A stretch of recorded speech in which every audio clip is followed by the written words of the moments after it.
Bonjour à tous, bienvenue sur notre Web TV en partenariat avec la CNAV Île-de-France. Je reçois aujourd'hui Dominique Libaud qui est l'auteur du rapport Grand Âge et Autonomie et d'un autre rapport dont on va parler dans un instant. Bonjour Dominique. Bonjour.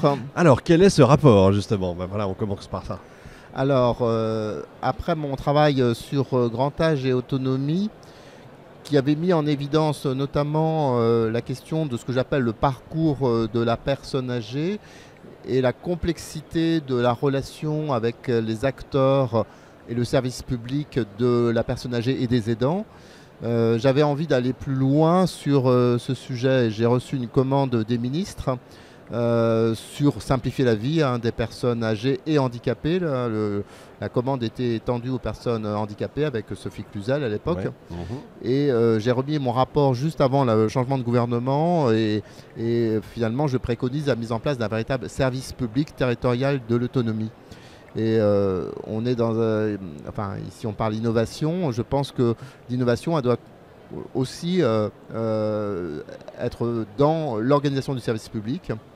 Et aujourd'hui, le fait d'avoir beaucoup de silos dans ce service public est un vrai handicap pour l'accompagnement des personnes âgées. Donc je préconise alors que le service public aujourd'hui il est vraiment le sanitaire, le social, chacun gère ses procédures dans son coin, d'avoir un renversement et de penser le service public par rapport aux attentes de la personne âgée et d'organiser tout ça sur un territoire avec une conférence territoriale de l'autonomie avec le président du conseil départemental comme président, vice-président RS. Je pense qu'il faut demain que les différents acteurs travaillent mieux sur un territoire, et notamment santé sociale.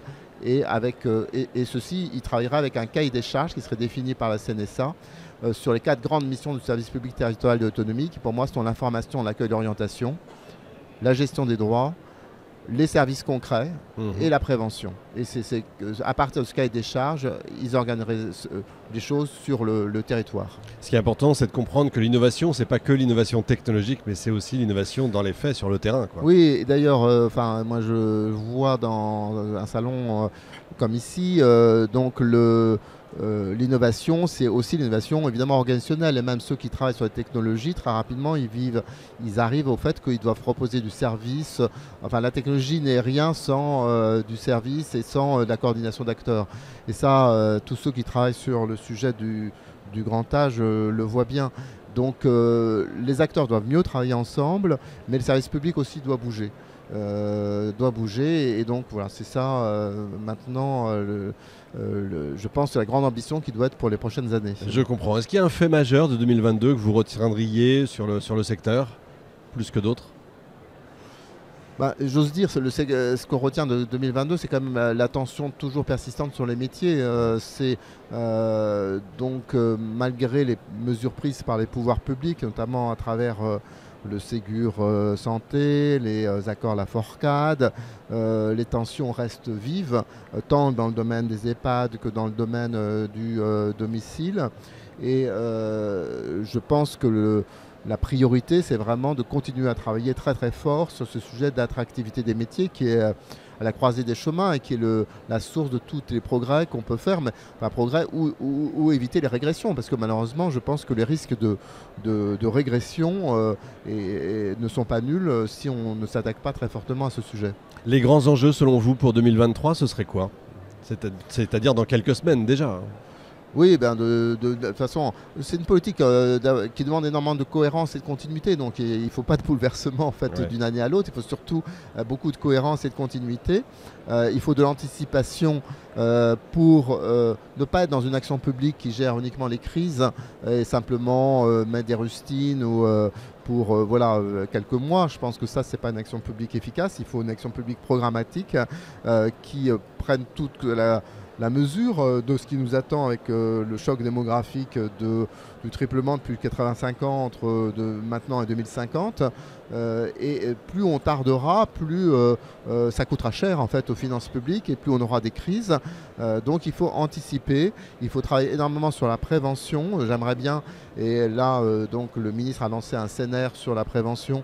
J'espère que derrière va y avoir des mesures fortes sur la prévention parce que c'est bien vieillir évidemment la prévention et c'est aussi économiser des coûts pour la collectivité. Donc voilà, je pense que c'est vraiment un enjeu fort et puis bien sûr continuer très fortement sur le sujet des métiers. Troisième aspect, donc si 2023 peut être une année forte sur la mise en place du service public territorial de l'autonomie que j'évoquais et je pense que là ça pourrait être une belle ambition dans une époque où il y a quand même, je sens beaucoup de gens voilà, un peu fatigués quelquefois ou donc qui cherchent un peu de nouvelles motivations. Je pense que ça peut être une belle ambition d'aller vers ce service public territorial de l'autonomie. Bon, vous commencez à avoir l'habitude maintenant, vous êtes confiant pour l'avenir ou prudent? Je suis prudent et je pense qu'il faut continuer à porter ce sujet avec force parce que c'est quand même un sujet qui a un peu de mal à être priorisé dans l'action publique, à la fois du fait des urgences et d'une action publique, comme je disais, un peu tournée vers les médias et qui a du mal à se projeter vers l'avenir.